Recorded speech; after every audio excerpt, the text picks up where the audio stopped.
Innal hamdalillah nahmaduhu wa nasta'inuhu wa nastaghfiruh wa na'udzu billahi min shururi anfusina wa min sayyiati a'malina may yahdihillahu fala mudilla lahu wa may yudlil fala hadiyalah.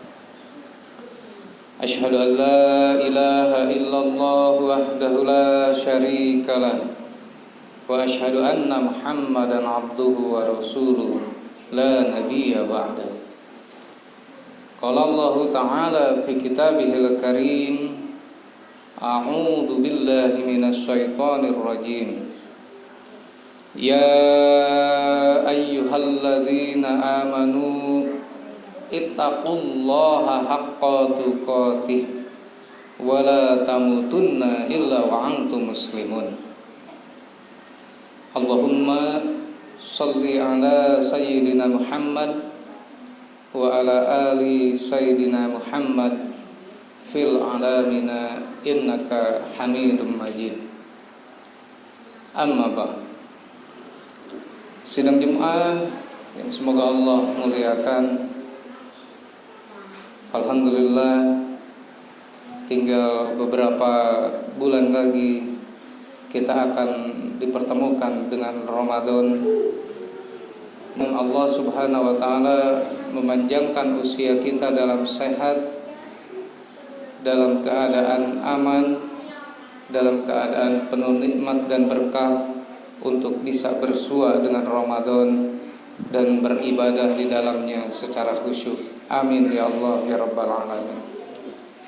Sidang Jumat yang semoga Allah muliakan, jika ada pada hari ini kawan kita, saudara kita, tetangga kita yang sedang sakit, semoga Allah sembuhkan. Jika ada yang sedang terlilit hutang, semoga Allah berikan kemudahan untuk membayarnya. Dan jika ada yang sedang mendapatkan musibah dan kesedihan, semoga Allah lekas angkat musibah dan ganti dengan kebahagiaan. Sidang Jumat yang semoga Allah muliakan, para nabi dan rasul diturunkan ke muka bumi ini dengan memiliki 4 sifat. Yang pertama adalah dia diperintahkan untuk tabligh, menyampaikan. Yang kedua, seorang nabi dan rasul harus memiliki sifat yaitu amanah, bisa dipercaya. Juga para nabi dan rasul tidaklah harus dari orang-orang yang bodoh, akan tetapi harus memiliki sifat fatonah, pintar. Berdak tos tanghri, berdak diam. Berdak teke ngobrol. Kemudian yang keempat, para nabi dan rasul diturunkan ke muka bumi ini memiliki sifat sidik, yaitu jujur. InsyaAllah khatib pada kesempatan kali ini ingin membahas tentang sifat dari jujur ini. Allah Subhanahu wa ta'ala sudah berfirman kepada kita semua, ya ayyuhalladzina amanu ittaqullaha wa kunu ma'as shadiqin. Allah Subhanahu wa ta'ala berfirman kepada kita, maka bertakwalah kalian dengan sebenar-benarnya takwa, wa kunu ma'as shadiqin, dan jadilah kalian bersama orang-orang yang jujur. Nabi Muhammad sallallahu alaihi wasallam pun telah berwanti-wanti melalui sebuah hadis yang diriwayatkan oleh Abdullah bin Mas'ud radhiyallahu anhu, yang diriwayatkan oleh Imam Bukhari dan Muslim. Beliau mengatakan, alaikum bisidqi, maka berbuat jujurlah kalian, wajib berbuat jujurlah kalian. Fa innal sidqa yahdi ilal birri, maka sesungguhnya kejujuran ini akan menunjukkan, menggiring kalian kepada kebaikan. Fa innal birra yahdi ilal jannah, maka sesungguhnya kebaikan akan menuntun kalian kepada surga. Wa iyyakum al-kadziba, maka berhati-hatilah kalian dari dusta. Jauhilah oleh kalian dusta.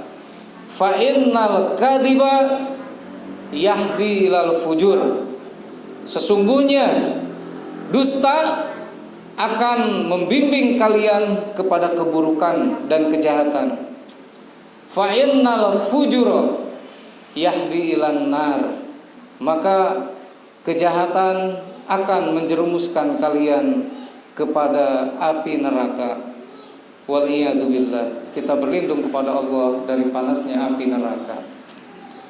Sidang Jumat yang semoga Allah muliakan, demikian jelas Rasulullah Shallallahu Alaihi Wasallam mewanti-wanti kepada kita untuk berbuat jujur, karena jujur adalah kunci menuju kepada kebaikan, sedangkan kebaikan akan memasukkan kita ke dalam surga. Sebaliknya, kedustaan akan menghasilkan banyak malapetaka.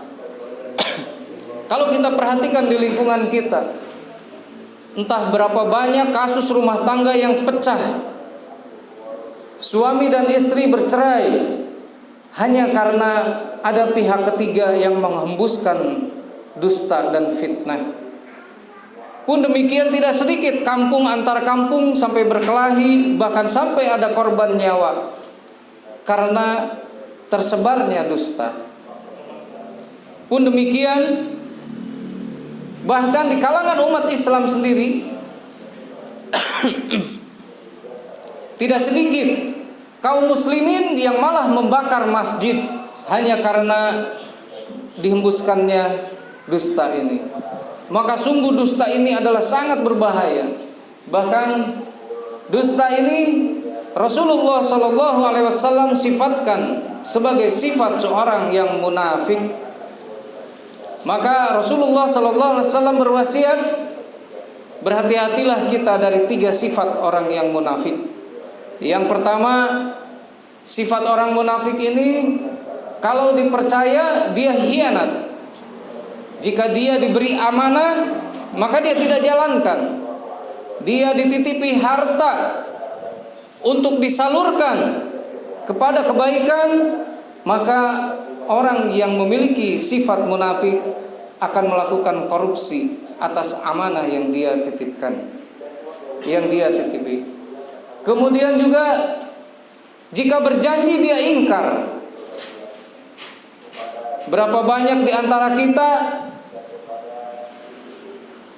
yang dalam candaan mungkin orang Indonesia ini sudah banyak yang menderita diabetes, apalagi jika musim-musim pemilu.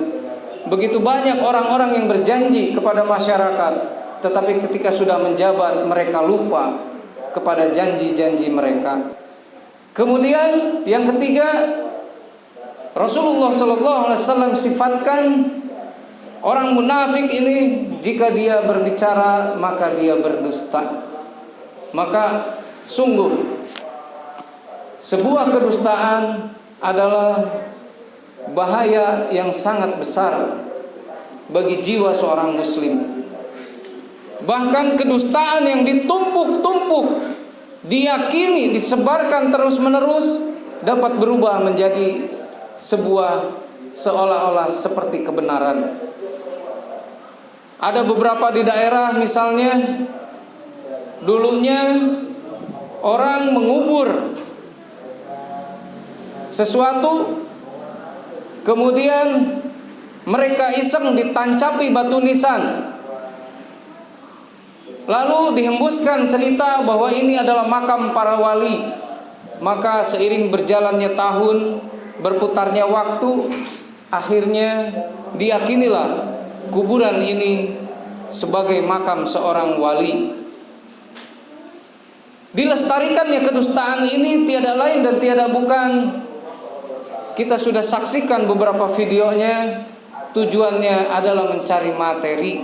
Betapa banyak uang yang dibuka, pundi-pundi peti yang mereka pasangkan dari hasil kedustaan mereka atas sebuah nama kuburan.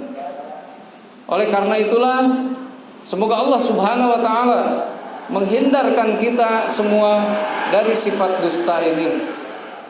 Dan kedustaan itu akan selalu menghasilkan kedustaan-kedustaan berikutnya untuk menutupi kedustaan-kedustaan sebelumnya.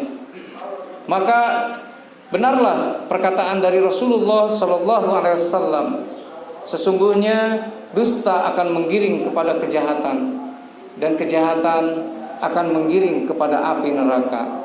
Mudah-mudahan Allah Subhanahu wa taala menjaga kita semua dari sifat berdusta. Amin ya Allah ya rabbal alamin. Barakallahu li wa lakum.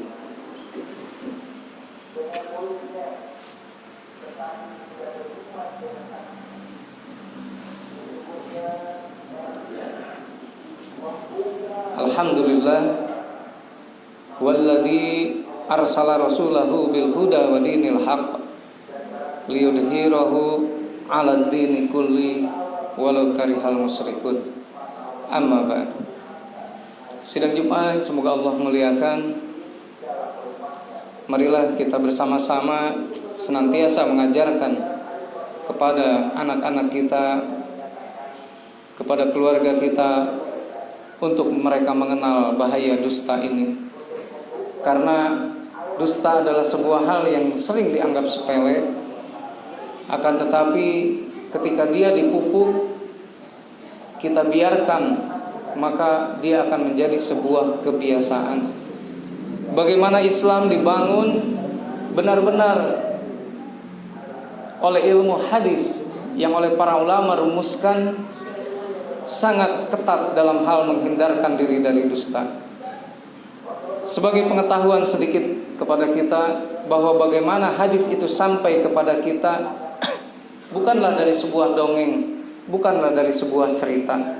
Para ahli hadis pada zaman dahulu mengumpulkan hadis itu melalui seleksi riwayat yang sangat ketat. Maka para imam merumuskan di antara hadis yang boleh diterima oleh umat Islam adalah si perawi hadis yang meriwayatkan hadis, yang menerima hadis diketahui tidak pernah berdusta.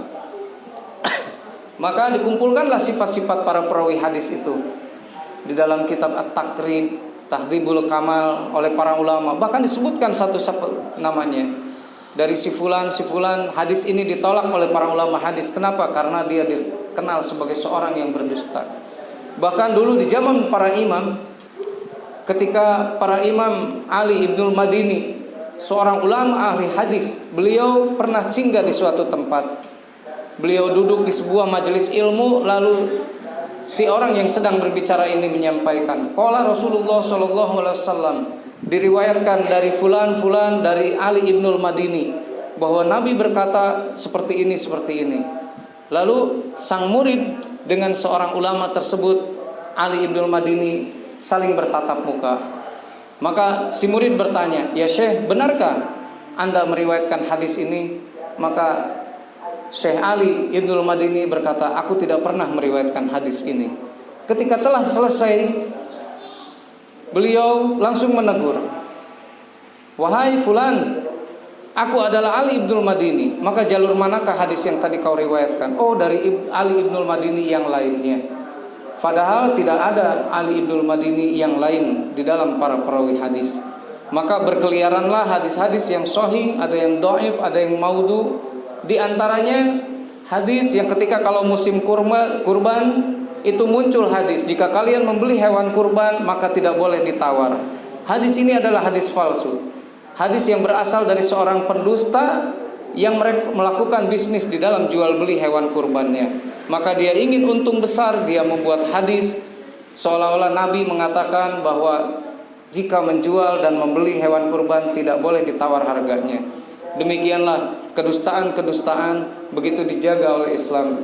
Mudah-mudahan Allah Subhanahu wa taala memberikan kita anugerah keluarga yang pandai menjaga amanah, yang pandai bisa menjauhi dari sifat dusta. Amin ya Allah ya rabbal alamin. Allahumma shalli ala sayyidina Muhammad wa ala ali sayyidina Muhammad fil alamina innaka Hamidum Majid. Rabbi habli minas sholihin. Ya Allah, berikanlah kami anak keturunan yang sholih. Rabbana atina fid dunya hasanah wa fil akhirati hasanah wa qina adzabannar. Alhamdulillahirabbil alamin.